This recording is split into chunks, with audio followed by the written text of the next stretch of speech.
Okay, let's get going. So as a reminder of last week's quiz, I think I mentioned it last week, it was a little bit harder than I was expecting because 2 questions from today's material got snuck on there. So I just gave everyone 2 extra points last week to make up for that. Hopefully you're more comfortable with your grades from last week's quiz. We'll have a quiz today. Today's quiz is actually 10 questions, not 5, but it's only weighted as 5. So you have more opportunity to get full points. And I don't know why last week's quiz and today's quiz got us so out of whack. I'll have to look at that in Moodle. I think that's something to do with Moodle question bank works. But anyway, so even though it's bigger quiz today, you actually have a max of 5 points, so you have more chances to max it out. Okay, practice problems 11 due today. Practice problems 12 for chapter 12 next Tuesday. Okay, and then one last housekeeping thing.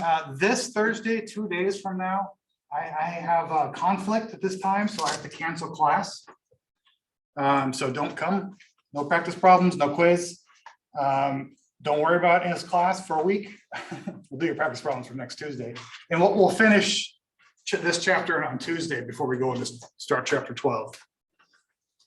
Okay. What day was that you said? This Thursday. So 2 days from now. No econ 2 days from now. Okay. Who's expecting to do a presentation today? And what was your name again? Camille. Okay.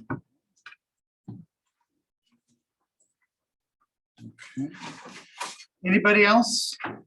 Anybody online? Okay. If you were expecting to do a presentation this Thursday, we'll just move it till next week. So Tuesday, unless we have too many people doing it, then we might have to rearrange next week, but don't worry about it this Thursday.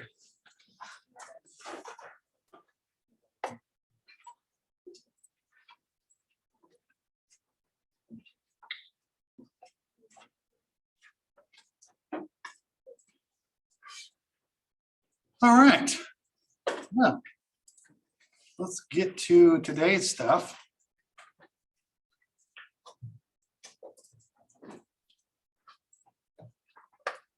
Okay, so we'll start, today we'll use the publisher's PowerPoint like I normally do, but on Tuesday I have another PowerPoint that will approach this material from a different angle. I think it's good to kind of see both ways. So as a reminder from last week, we started learning about income and expenditures and the multiplier. So remember last week you learned about aggregate spending in the economy has a multiplying effect and an accelerator effect. So if things are going well, people spend more, as firms spend more, consumers spend more, that accelerates the going well part of the economy. And then each extra dollar they spend multiplies the effect on GDP because it goes around and around in a circle. My income is your expense. So we also learned about this income expenditure Keynesian cross model, which we have the dashed line that shows every place where aggregate spending, planned spending, and real GDP are 1-to-1 to show you the optimal. And then our consumption function in aggregate spending plan where it intersects and can get an equilibrium. So we're going to start today by building on that a tiny bit, but we're going to look at it from the demand section. Okay, so what causes recessions? Well, we already kind of know that. Recessions are slowing down of economic growth. And we've seen that can be caused by spending. People are spending less. We can see it can be caused by people are supplying less or some combination of both. So why do we see different things with different recessions? So how come that sometimes the recession will cause a changing in price levels, and sometimes it will cause inflation, or sometimes both? These are some of the questions we need to ask or find answers to. And today we're going to look at total aggregate demand and total aggregate supply to start answering some of those questions.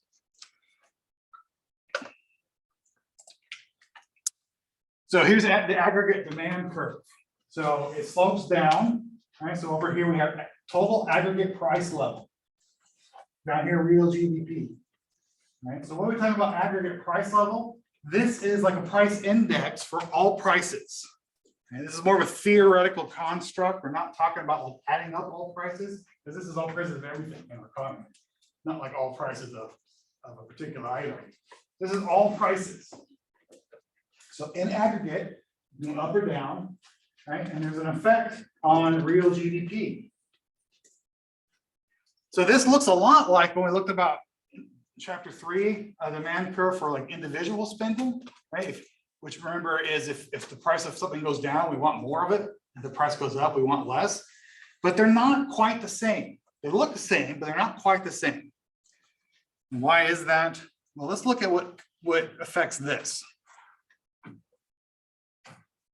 So when we look at the aggregate demand, there's two things that make people go, that make you go up and down this line, up and down it. There's probably some more, but we're just going to talk about these two things. We're going to talk about the wealth effect.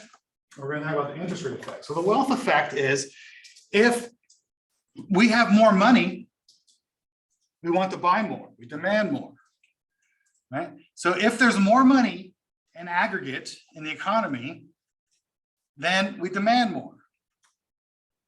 So what's one way we have more money?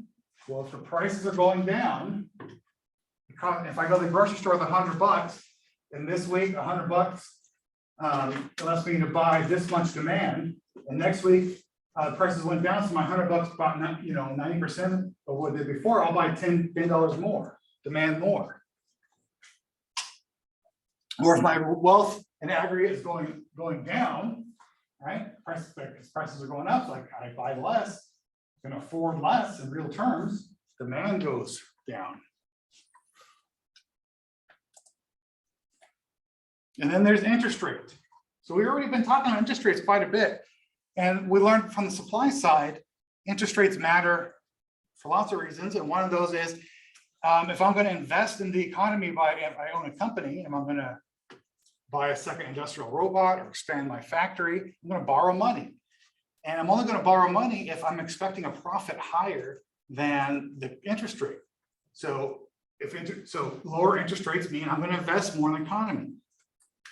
Well, think about where that money's coming from, though. The money's coming from somebody, and it's coming from mostly like your savings accounts and when you buy a stock, or when you put money in a savings account, buy a bond. So I'm going to take money that I could be spending on things like going on an Alaska cruise. If I have $10,000, I can go on a cruise. I can spend that going on the cruise. But if the interest rates on where I can invest are going up, I might not go on that cruise and instead put it into the stock market or into a savings account because interest rates are going higher and I'll make a larger return. So if I'm taking that out because interest rates are going up, I can see a bigger income to me, I'll stop spending that money.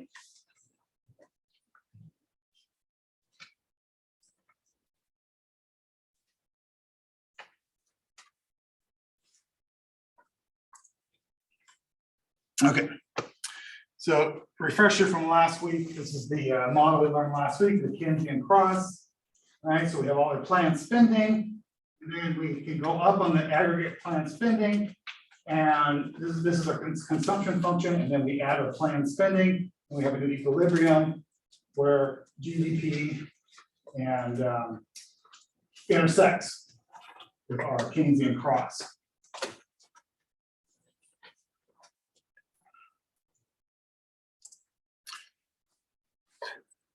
So this demand curve builds on this. This is kind of built into this. They kind of fit together. And where they fit together, you can see where these cross, the Keynesian cross, okay, is the same places where our demand at these price levels cross. So what does that all mean? Economics speaks for the demand, aggregate demand curve has the same assumptions as this built into it.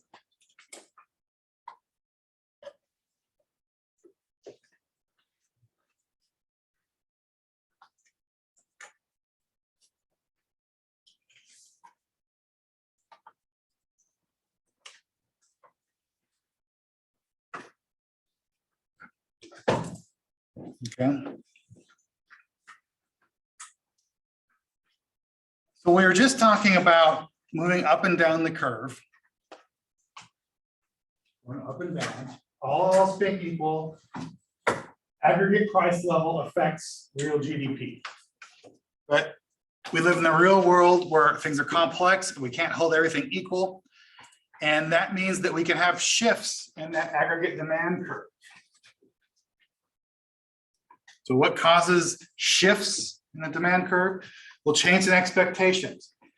If we are expecting a recession in the future, we're going to demand less now. We already talked about that. So it's that same concept over and over again.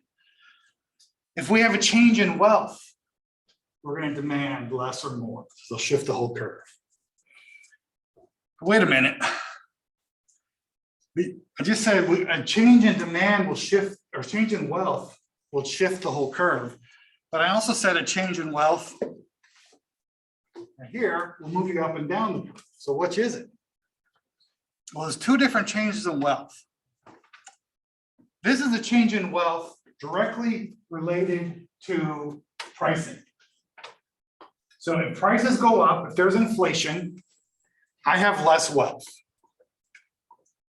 So I demand less. If prices go down, I have more direct wealth. I have more money in my pocket.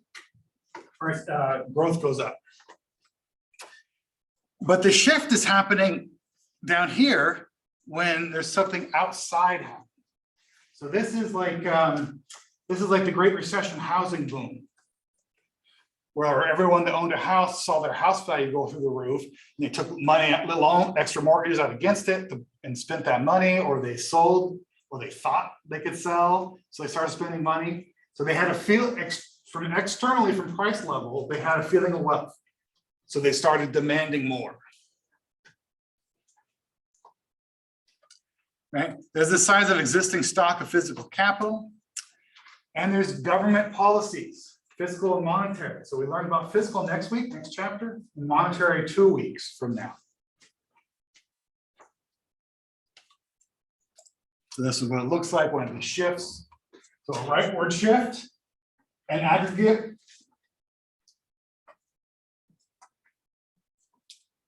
Real GDP will grow, will be higher at every price level. And if it shifts to the left, real GDP will shrink at every price level.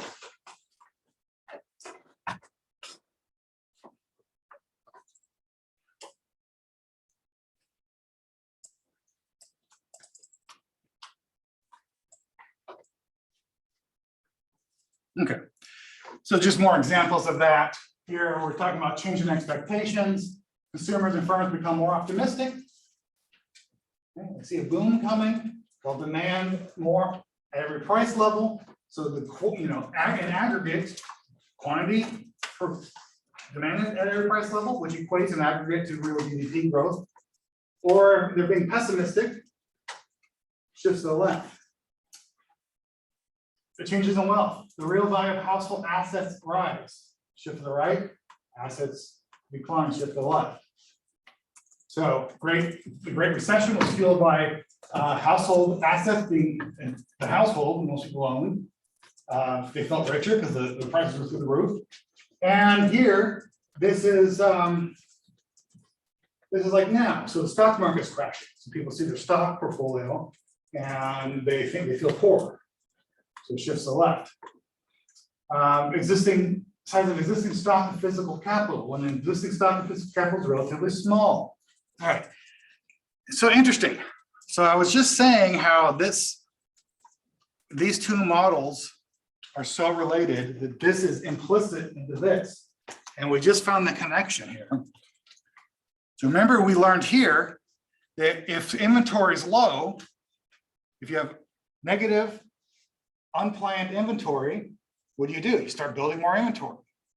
You pump money in the economy. GDP goes up. Then here we look at if existing stock of physical capital is relatively small, like inventory, we have a shift in demand to the right. And if we have too much inventory or other some physical capital stock, then we stop making more, so we demand less. All right, fiscal policy. Fiscal and monetary are much more complicated than this, which we'll learn that nuance. But right now, if the government spends more, multiplier hits, GDP goes to the right. If the federal government taxes less, what does less taxing mean? It means you physically have more money in your pocket. So you spend more, you can demand more at every price level. Vice versa, if they reduce spending or raise your taxes, you have less money in your pocket. Monetary policy is the policies of actual money creation. So if there's more money on the streets, prices go up, GDP goes to the right. If there's less money, everyone has less, they spend less.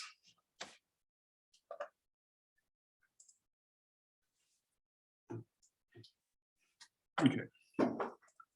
This is just that example I was just saying about when a change in wealth moves you up and down the curve versus shifting it. So rapid inflation shrinks our wealth. That's up movement up and down the curve, right? Because rapid inflation is just a change in prices. Versus a shift, the housing market crashes, an external force outside pricing has changed our wealth.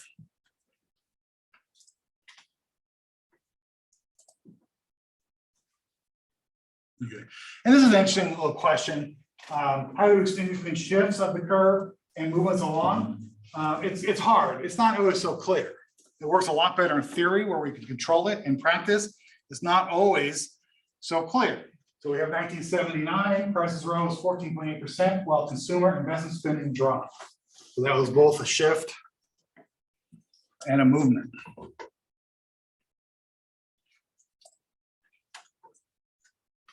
Okay, so that was the aggregate demand curve. Let's talk about the aggregate supply curve.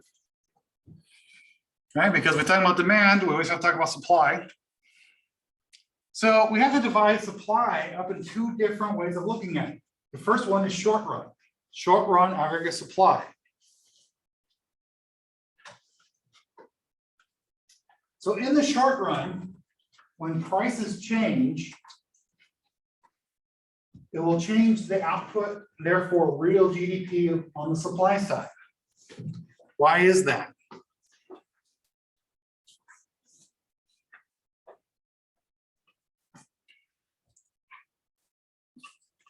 Well, that's because prices can change a lot faster than some of the other factors on the supply side.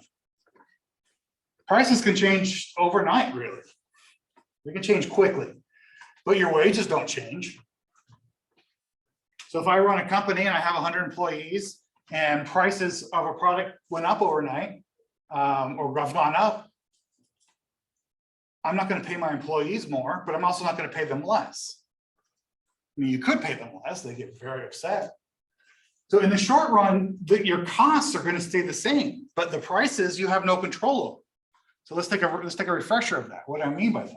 Well, in a competitive market like toothpaste, no individual supplier can control the price of toothpaste. I mean, they can control their price, and then what happens if you raise your prices on a product and there's one identical toothpaste next to you at a lower price, the consumer buys the lower price one, so you have to lower your price, remember? So in a competitive market, I can't do anything about the price if I'm a supplier. And I can't really do anything about my costs in the short run. So the only thing I can do, if I'm making less profit or making no profit at all because the price has gone down, I just make less, which means I lower GDP. Right? So look at this. As aggregate price level goes down, there is this data from the Great Depression, GDP goes down, causes deflation and lower aggregate output. So movement down the supply curve causes deflation, lower prices, and lower GDP. Vice versa, movement this way would cause inflation and higher GDP.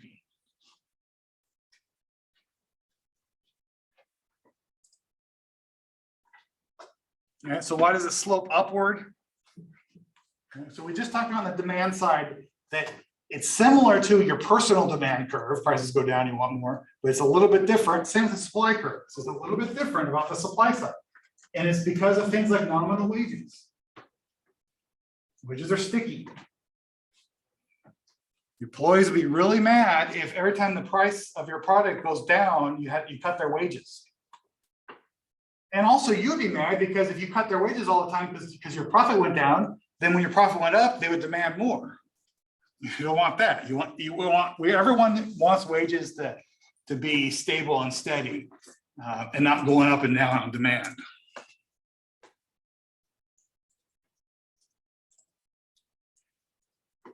So this is what just talking about the profit per unit is the price that you're asking for your product minus the cost to sell it.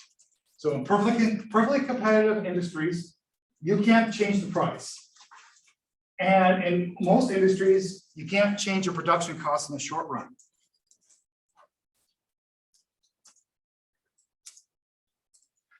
Lots of reasons why. We just talked about the wages. There's other inputs you have. And when you buy stuff from your suppliers or when you're hiring people, oftentimes there's contracts.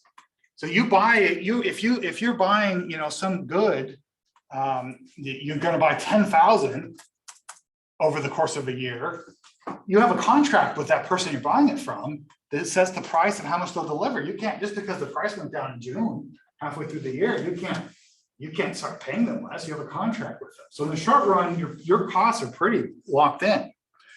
What happens if you can control the price in a non-perfectly competitive market? Not a monopoly, not when there's one supplier, but there are industries where you have a few big players and they can have more influence over the price than a perfectly competitive market. So if you can affect the price a little bit, does that change this? You still can't change this, but maybe you can change this. Well, what happens is when you can affect the price, when demand goes up, you raise your price. And when demand goes down, you lower your price. So it has the same effect. Even when you can control the price, it has the same effect on the short run supply curve than if you can't control the price.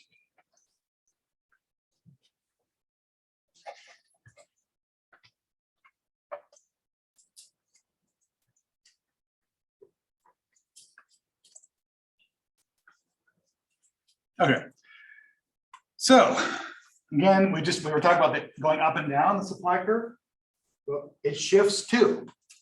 And it shifts when there's outside factors like commodity prices.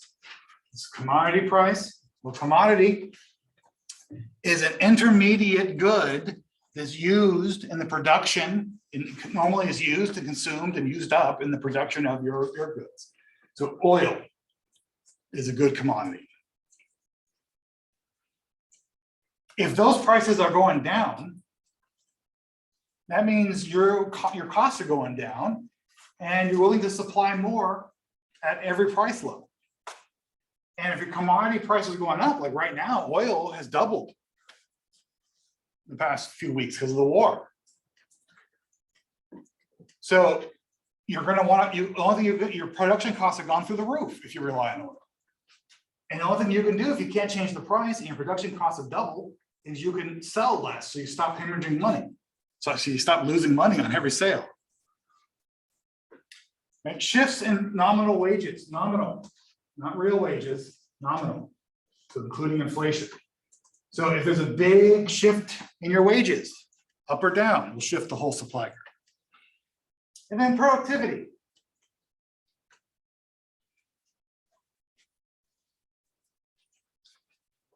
If it used to cost you 10 employees to do one task, and now it costs you 1 employee and a computer, your costs have gone down because you can have less workers. So what you're willing to supply goes to the right. So productivity typically almost always increases. So it almost always shifts the supply curve to the right. And that should be relevant to the concept we learned about human capital, physical capital, and technology. That's why technology is such a modifier. Because technology can have unlimited impact on productivity. So it looks something like this, leftward shift or rightward shift. So if it shifts to the left, right? My costs have gone up. I'm going to start supplying less at every price point. Look at where GDP is going. It goes down. And my costs go down, and I'm supplying more at every price point. GDP goes to the right.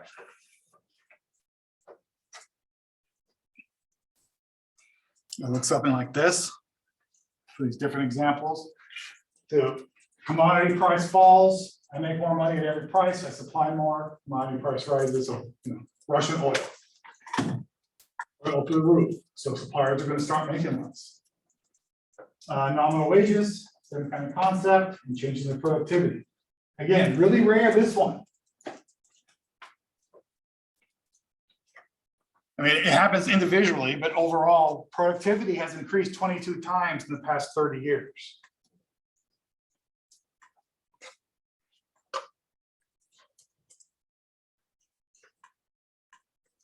Okay. Okay, so we just talked about short run. Short run is the, short run. It's short time period. What is a short run? Oh, who knows? A couple months, couple days, a year, I don't know. But let's contrast that to what long run is. Long run is as long as it takes for all prices, including wages, to adjust. So is that a year? Is that 5 years? I don't know.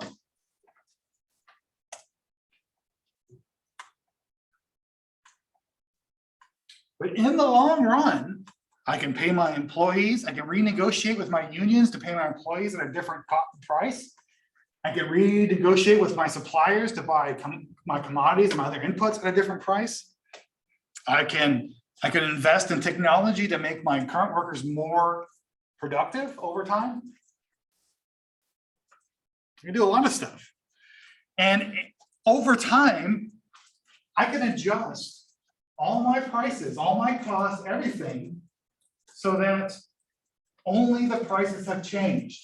So all the ratios are the same.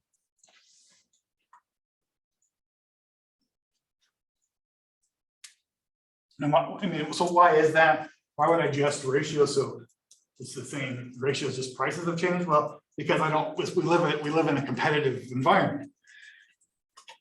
If I could, I would adjust my prices so I make more profit. But your profit is going to be an equilibrium price based on the market price. So over enough time, the invisible hand of the market will adjust all the costs and all the prices, so just prices have changed. So that's what this looks like. A straight up and down curve. Long run aggregate supply intersects at potential real GDP.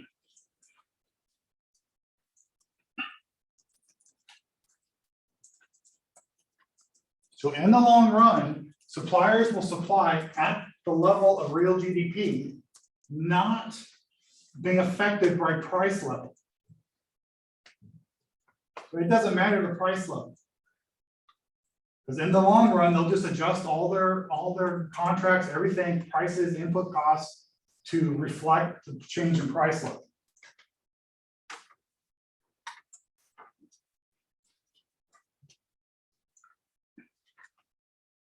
So it's like you were at World War Depression before World War I. The long run supply level will just be down here. Wouldn't change. And then after World War II, it just moves over.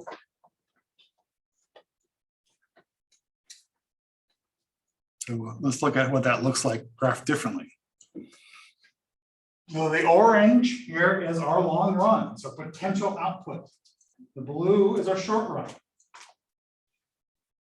You see, over time, they trend together. And the differences are our short run supply. So our short run supply here is less than potential for whatever reason.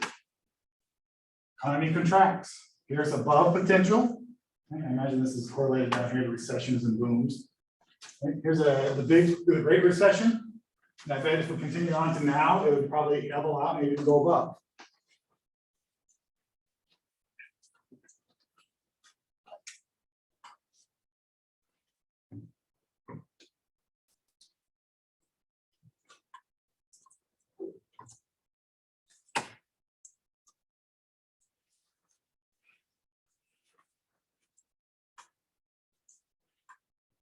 Okay. So if the economy finds itself in a price and output level away from the long run, wages will adjust, and the short run aggregate supply will shift towards equilibrium. So here we are, we are way past the long run. So it shifts to the left. Economy contracts until it gets to the long run.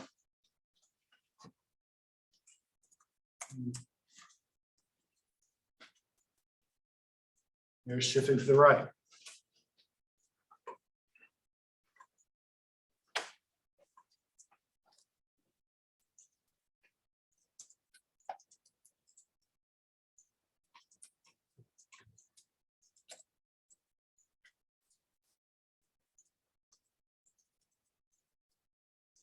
Okay. I think that's where I want to end it. Just because we're going to have a week before we finish the lecture, so I want to make sure we have time to don't get too far into it for you to forget everything in a week. When we come back, we'll on Tuesday, next Tuesday, we'll start into the ADAS model, seeing how the two combine. Okay, so let's take a break. Come back at 10 after, and then we'll do our presentation.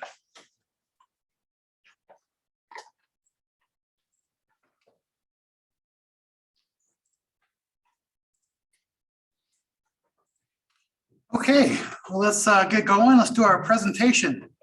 Camille, you want to come up?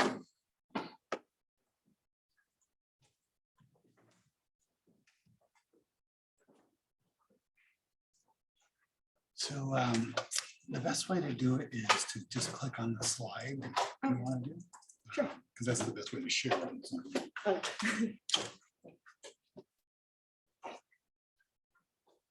Okay, hi. So I'm going to be presenting the different generations, different policies, which is basically like the intro to chapter 12.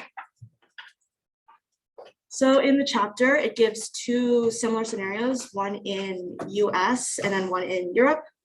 In the US, the unemployment rose to 9%, which is like historically pretty high, and inflation was 4%, which is like double what it should be.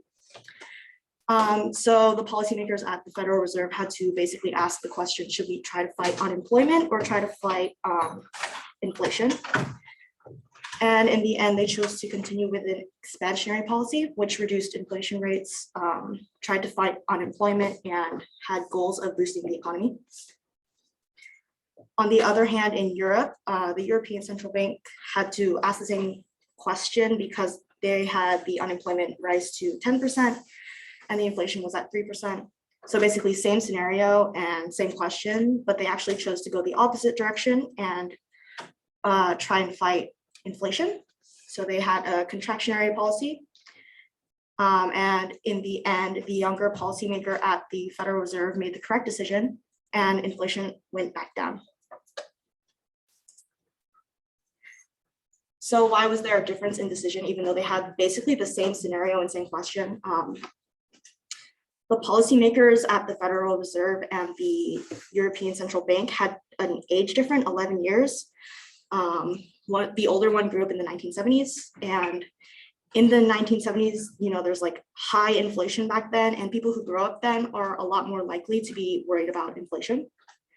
And younger people are a lot more likely to be worried about unemployment and economic growth.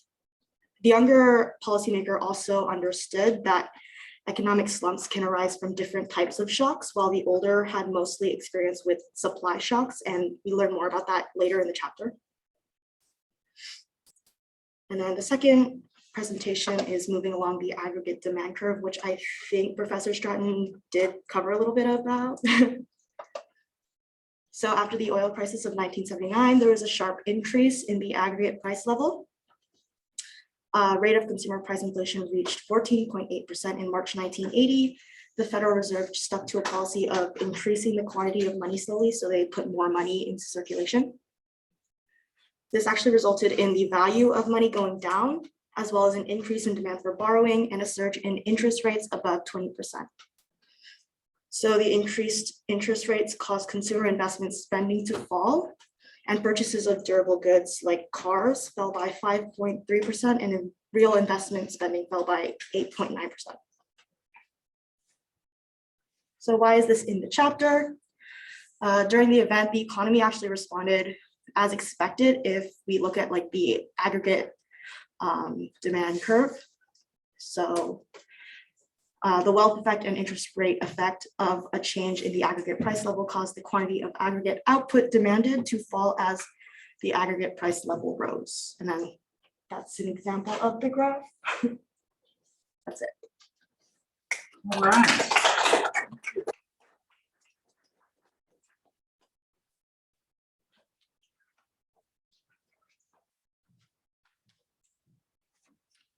The book's kind of being generous here with this, just being age thing. A couple things. Bernanke, who was brought in as the chair of the Federal Reserve right before the Great Depression, happens to be the foremost expert on the Great Depression. So he understood that's kind of the scenario that's happening, and he understood. He's a proponent of Keynesian economics, which we learned in this class. So it was a little bit different in Europe, where they believed they were still thinking about austerity. So he understood pumping money in and increasing employment was better, and they were thinking austerity, taking money out of the economy, lowering interest rates, lowering price levels. That was the right thing. So it's a little more complicated than this. Okay, well, let's do the quiz. So, quiz password is ADAS.